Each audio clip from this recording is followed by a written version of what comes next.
Quiero darles la bienvenida al curso de Prevención y Control de Infecciones asociadas a la atención de salud. El curso tiene una duración de 21 horas cronológicas, su modalidad es semipresencial y las clases del curso se componen de clases teóricas grabadas que se van a subir una vez por semana y finaliza con una clase presencial donde se va a realizar una clase resumen y la posterior evaluación del curso. La aprobación del curso se consigue con una nota mínima de un 4 en la prueba final que tiene una escala de un 60%. Acá se encuentra el temario de las clases que componen el curso, donde vamos a partir desde las generalidades de las IAS, las precauciones estándar, hasta la prevención específica de ciertos factores de riesgo que se encuentran definidos a nivel ministerial. Acá podemos ver la prevención de infección de herida operatoria, la prevención de infecciones asociadas a ciertos dispositivos invasivos, para finalmente terminar, ¿cierto?, con la clase resumen, la evaluación final y el cierre del curso. Vamos a partir con la clase número 1 hablando sobre las generalidades de las IAS. Los objetivos de la clase son conocer qué son las IAS, comprender su magnitud y el impacto, identificar su etiología, conocer los factores de riesgo y finalmente identificar los programas de prevención y control de IAS a nivel ministerial. Pero, ¿qué son las IAS? Según la Organización Mundial de la Salud, estas son infecciones que se van a presentar en un paciente internado o en atención en un centro de salud, en quien no se había manifestado esta infección ni estaba en periodo de incubación al momento del ingreso. Por lo general, se habla que se presentan 48 horas después de haber recibido la atención de salud y se pueden manifestar incluso después del alta del paciente, como el caso de las endometritis puerperales y de las infecciones de herida operatoria. Antiguamente se llamaban infecciones nosocomiales o intrahospitalarias, pero este término cambió debido a que no se presentan solo dentro de los hospitales, sino que dentro de todos los centros de salud e incluye las infecciones ocupacionales del personal. Pero, ¿por qué son tan importantes? Porque están estrechamente ligadas a la calidad de la atención. Gran parte de estas infecciones son prevenibles y por lo general se relacionan con el no cumplimiento o la transgresión de los protocolos o de las normas institucionales. Además, son un problema de salud pública porque aumentan la morbimortalidad de los pacientes y también de los costos de atención. Con respecto a la magnitud de estas infecciones, como ya mencionamos, son la complicación más frecuente en pacientes hospitalizados. Aumentan la morbimortalidad y los costos. Las IAS más frecuentes son las infecciones urinarias asociadas a CUP, las neumonias asociadas a ventilación mecánica y las infecciones del torrente sanguíneo asociados a catéter venoso central, seguido de las infecciones quirúrgicas. Los servicios más afectados son las unidades de pacientes críticos y las unidades quirúrgicas en los hospitales de mayor complejidad. Estudios muestran que en países con ingresos altos, 7 de cada 100 pacientes ingresados en una UCI van a contraer una IAS, y esta cifra va a aumentar a más del doble, es decir, a 15 de cada 100 pacientes en países de ingreso bajo o mediano.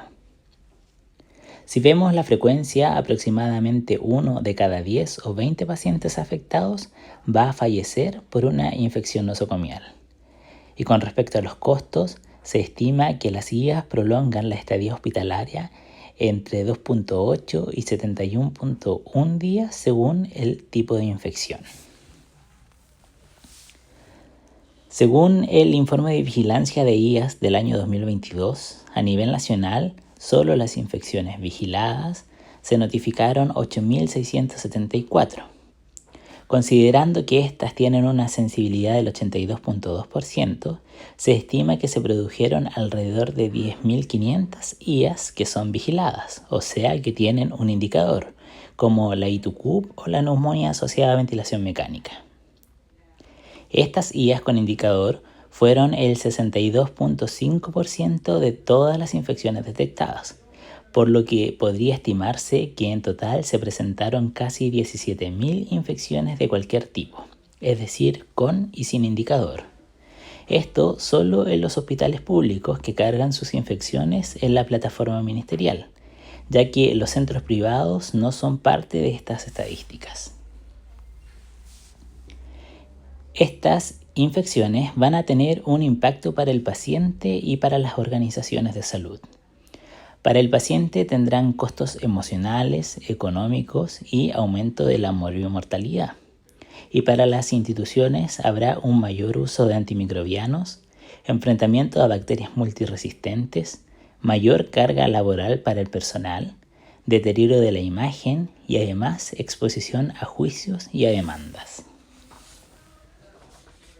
Un estudio del año 1999 realizado en el Hospital Carlos Van Buren estimó los costos por exceso de días cama, antimicrobianos, cultivos y reintervenciones por tipo de infección, donde podemos ver en el cuadro que algunos casos, como las infecciones del torrente sanguíneo asociados a catéter venoso central, se gastaban más de $20.000 por paciente.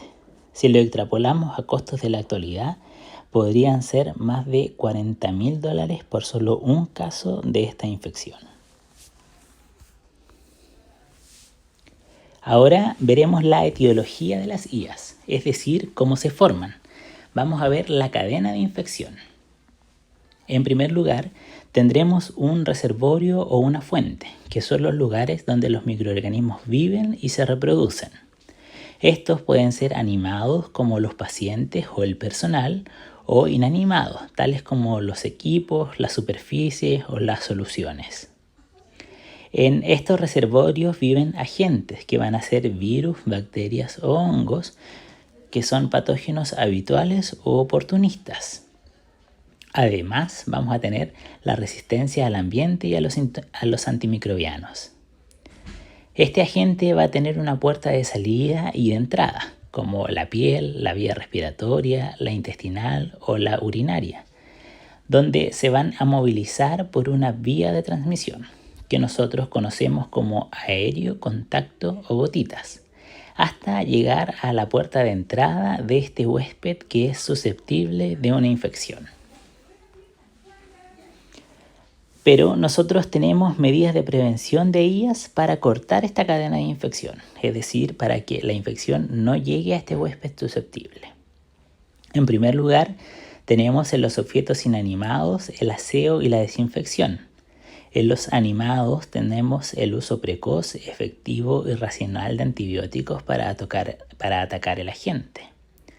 Y vamos a bloquear la puerta de salida y la vía de transmisión con las precauciones estándar y adicionales a las estándar. Y finalmente vamos a bloquear a este huésped susceptible realizando procedimientos con técnica séptica, higienizándonos las manos, disminuyendo el uso de dispositivos invasivos, inmunizando a este huésped susceptible. Es decir, nosotros vamos a disminuir todos sus factores de riesgo, que son los que vamos a ver ahora. Entonces vamos a ver los factores de riesgo asociados a las infecciones asociadas a la atención de salud. En primer lugar, vamos a tener los factores de riesgo del paciente. Estos van a constituir factores genéticos, inmunitarios y características inespecíficas de los pacientes, como por ejemplo la edad, edades extremas como la prematurez o la edad avanzada. Inmunodeficiencia de los pacientes asociados a drogas, a enfermedades o a irradiación.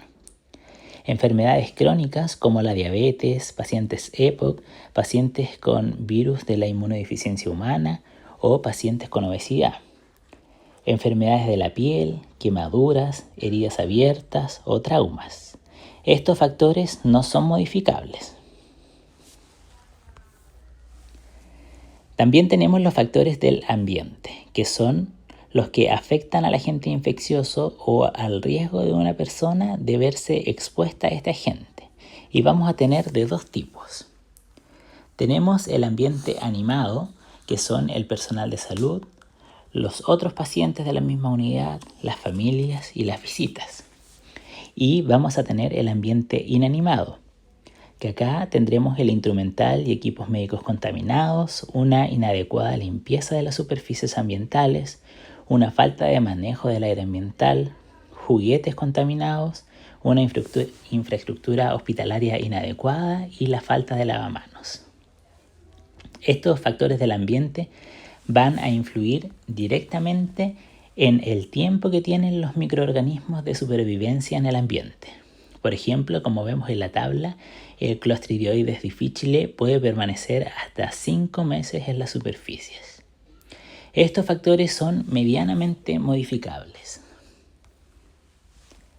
Y por último, tenemos los factores de la atención de salud, que son los más importantes para el desarrollo de una IAS y los de mayor probabilidad que tenemos para modificarlos.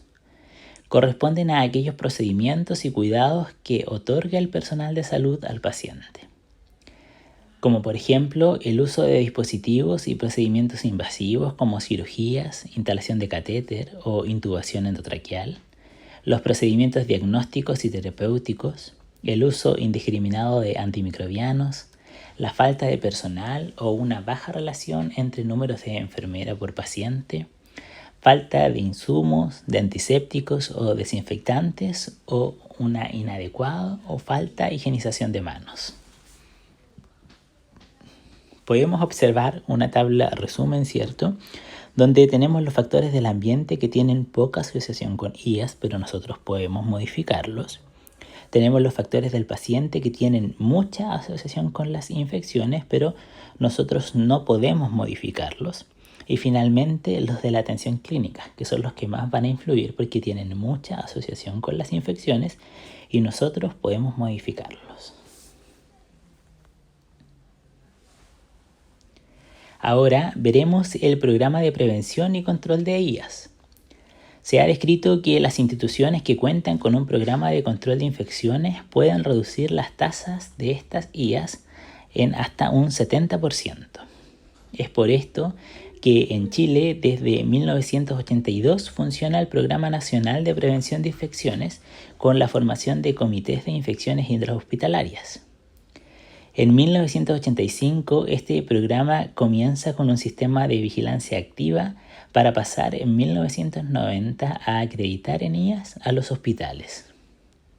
El propósito de este programa es contribuir a mejorar la calidad y la seguridad de la atención hospitalaria a través de la prevención de las infecciones asociadas a procedimientos invasivos y a brotes epidémicos y la prevención de las infecciones que se transmiten entre pacientes y el personal de salud.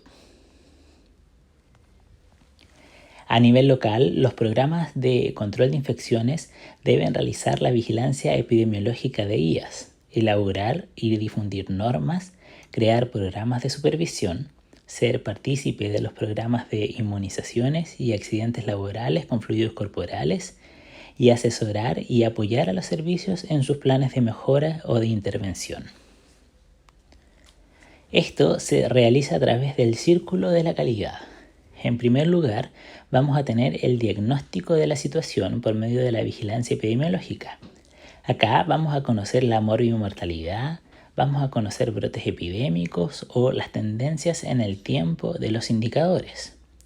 En segundo lugar, vamos a tener la implementación de medidas que van a ser los programas de intervención, como la supervisión de medidas de prevención, las campañas de higiene de manos, la capacitación del manejo de los dispositivos invasivos, para finalmente llegar a la evaluación por medio de los indicadores. Como conclusiones de esta primera clase, tenemos que la mayor parte de las infecciones asociadas a la atención de salud son prevenibles.